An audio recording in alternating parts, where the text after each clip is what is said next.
Maharashtra superfast news चॅनलमध्ये आपले सहर्ष स्वागत आहे। खास सत्याची थार लेखणीची महाराष्ट्रातील ताज्या आणि वेगवान बातम्या पाहण्यासाठी आपल्या हक्काचे चॅनल शेअर करा, लाईक करा आणि सबस्क्राईब करा। धन्यवाद। आंबेनळी घाटातील तुटलेले संरक्षक कडे व रोलिंग अपघाताला आमंत्रण देणारे प्रवासींसह ग्रामस्थांनी एकत्र येत राज्यमार्ग दुरुस्तीसाठी आंदोलन उभारणे गरजेचे। पोलादपूर महाबळेश्वर मार्गावरील आंबेनळी घाटात घडलेल्या भीषण दुर्घटनेत 8 युवकांना आपला जीव गमवावा लागल्याने संपूर्ण महाराष्ट्र हादरला आहे।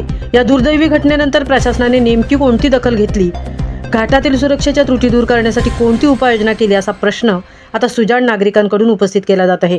पश्चिम महाराष्ट्र आणि कोकणाला जोडणारा तसेच महाबळेश्वरला येणाऱ्या लाखो पर्यटकांचा मुख्य मार्ग असलेला आंबेनळी घाट आजही अनेक गंभीर सुरक्षाविषयक समस्यांनी ग्रासलेला असल्याची भावना नागरिकांमध्ये व्यक्त होत आहे। पोलादपूर ते महाबळेश्वर दरम्यान सुमारे 45 किलोमीटर लांबीचा घाट नागमोडी वळणे, तीव्र उतार, अरुंद रस्ते, खोल दऱ्यांसाठी ओळखला जातो।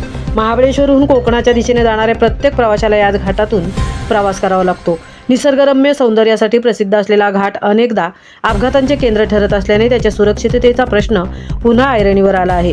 नागरिकांच्या मते अलीकडील दुर्घटना पोलादपूर हद्दीत घडलेली असली तरी सातारा जिल्ह्याच्या हद्दीतील घाटमार्गाची स्थिती अत्यंत चिंताजनक आहे।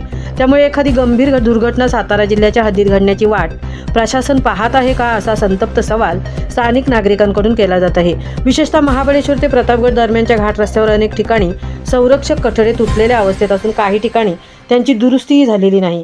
काही वर्षांपूर्वी तुटलेल्या सिमेंटच्या कठड्यांच्या जागी प्रशासनाने पत्र्याचे कठडे बसवून तात्पुरती उपाययोजना केली होती। मात्र आज त्या पत्र्यांच्या कठड्याचीही दुरावस्था झाली असून अनेक ठिकाणी ते वाकलेले किंवा तुटलेले दिसून येतात।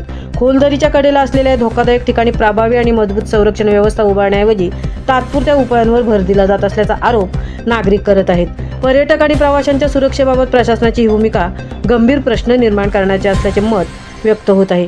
प्रवाशींसह नागरिकांनी आंबेनळी घाटातील धोकादायक ठिकाणी तातडीने मजबूत संरक्षक कठडे उभारावेत, तसेच संपूर्ण घाटमार्गावर रस्त्याच्या दुतर्फा परावर्तक बसवावेत अशी मागणी करत आहेत। येत्या काही दिवसात मान्सूनचे आगमन होणार असून आंबेनळी घाटात मुसळधार पाऊस, दाट धुके आणि कमी दृश्यता ही नेहमीची परिस्थिती असते आणि अशा काळात वाहन चालकांना मार्गदर्शन करणारे रिफ्लेक्टर, दिशादर्शक फलक, मजबूत कठडे आणि सुरक्षा व्यवस्था अत्यावश्यक ठरते।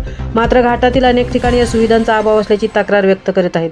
8 युवकांच्या मृत्यूने संपूर्ण राज्य हळहळले असताना आता केवळ शोक व्यक्त करण्यापेक्षा ठोस प्रतिबंधात्मक उपाययोजना करण्याची गरज निर्माण झाली आहे। अन्यथा भविष्यात आणखीन एखादी दुर्घटना घडल्यास त्याची संपूर्ण जबाबदारी संबंधित यंत्रणांवर आहे। आंबेनळी घाटातील सुरक्षेच्या प्रश्नाकडे प्रशासनाने तातडीने लक्ष देऊन मजबूत कठडे, रिफ्लेक्टर, चेतावणी फलक आणि आवश्यक दुरुस्तीची कामे हाती घ्यावीत अशी एकमुखी मागणी आता जोर धरू लागली आहे। महाराष्ट्र सुपरफास्टसाठी धनराज गोपाळसह तृप्ती भोईर, पोलादपूर।